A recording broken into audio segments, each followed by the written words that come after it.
Hello everybody, Jose Rodriguez here. I am back to show you some more prints that I got from images from the DP Review Forum gallery section. And the theme for this week was rust. So I figure, wait a minute, this is what I've always wanted to do, to go inside a nice junkyard full of old cars, hunks of rust, and just do some art type photographs. And well, somebody beat me to the punch. So here we go.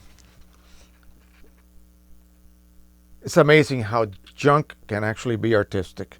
And the effect that was applied here seems to be some sort of soft focus type effect. That is actually easily done in Photoshop. You create a layer of or a copy of the photograph, you blur it, and then you blend it onto your sharp layer that is below. And you get this nice soft focus look, at the same time sharp.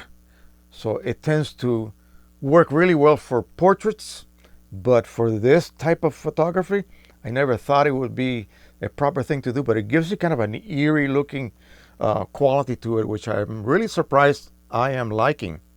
I am really liking this. So let's go ahead and look at the next one. Here's an HDR rendition of this car, and I'm telling you, I don't know what to say. This car has obviously been hand painted with some sort of design. It says General Motors truck. It says Max.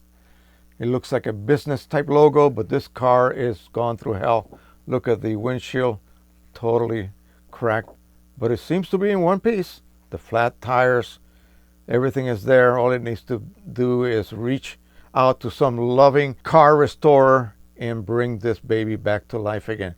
But again, the look is fantastic. HDR. Wow, just gorgeous. Makes me jealous. Here's a black and white of I don't know what it says right there, Buick, of a Buick. Now, behind Nathan's backyard, if you go into the woods far enough, there's an abandoned car. It looks to be something around 1950s. And it's just really amazing. It looks like that, except the hood is gone and everything is just falling apart completely. Not a good subject for me to go photograph, but I may go back there and do some close-up shots of certain details of that car, and then maybe be able to compete with these guys. This is really great. I love the fact that, just like with a motion picture from Hollywood, when they use color grading to convey a certain mood, he did the same thing here. The greenish look, moss, get it? Moss eating this car up. Look at that. It's just being absorbed into the forest. Really, really pretty. It is very sharp. And again, it's got that special, I don't know how to describe the look. Really cool. Great distribution of tones, by the way. So that's not bad at all. Here's a wide angle of a car that could probably be restored quite handily. All it needs is a restorer to snap this up. Arizona. Yep, tags. So notice the wide angle look to it. Nice, nice, nice. Beautiful skies. Wow. Again, something so mundane, and it makes for a great photograph. In fact, these photos would be great for a calendar for someone who is an aficionado of old junk cars like this. You know, maybe a restorer. That would be an awesome type calendar to make. This is going to be gone in a matter of a few years. There will be nothing left. It'll be something you will run into if you're tromping through the woods, possibly hit your knee against. Look at that. Holy cow. Okay, this is absolutely gorgeous. This is really amazing. Holy cow, this is great. Again, it's that special moody look to this. Mysterious. Look at that. There's just minimal detail here. Whoever edited this initially did a great job. Very nice. And I think it says OPEL, Opal. So that's the car my mom had, the first car she ever had when I was like 8, maybe. Wow. Okay. What do we have here? Oh, this is awesome. Look at the dreamy look of this shot. And again, something from a previous lifetime in a beautiful setting. And it probably should have been moved decades ago, but I think it's an object of art now. So he's going to just keep it there. And I don't blame him. Again, this is a beautiful day. Look at the clouds. Oh my gosh.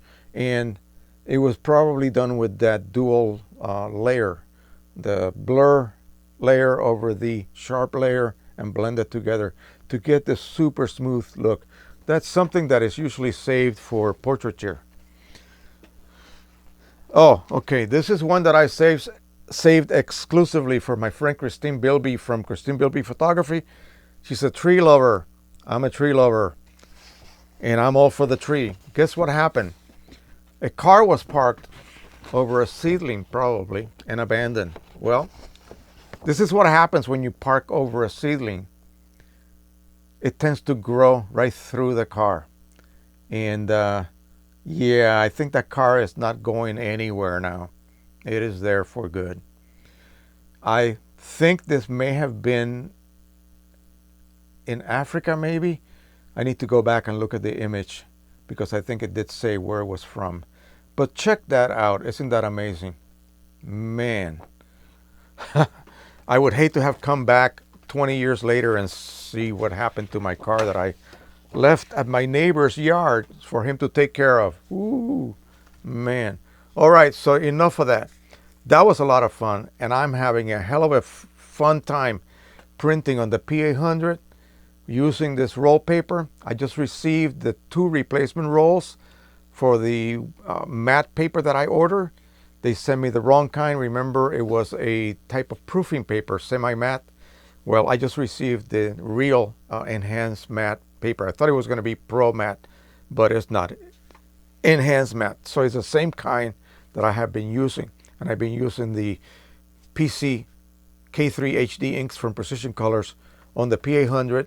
As long as they last, I'll continue to print. When it comes time to that point where I'll have to try to reset, we'll do the reset and see if it works. If it doesn't work, that means that my firmware is too new, okay? And my printer is locked. So we will see. I will do a drum roll the day that happens. All right, that is it. Thank you once again. I think we hit 6,600 plus subscribers in the last day or so. Again, I appreciate everything you guys been doing. I've been getting tons and tons of questions, and been doing some phone consultations with some folks. I enjoy doing that. So if you feel like you need to speak with me one-on-one, let me know. We can arrange a time where I can then help you out on the phone. So thank you once again.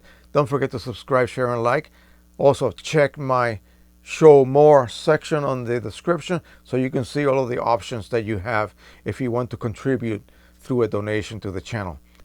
All right, so thank you once again. Happy printing, everybody. Bye-bye.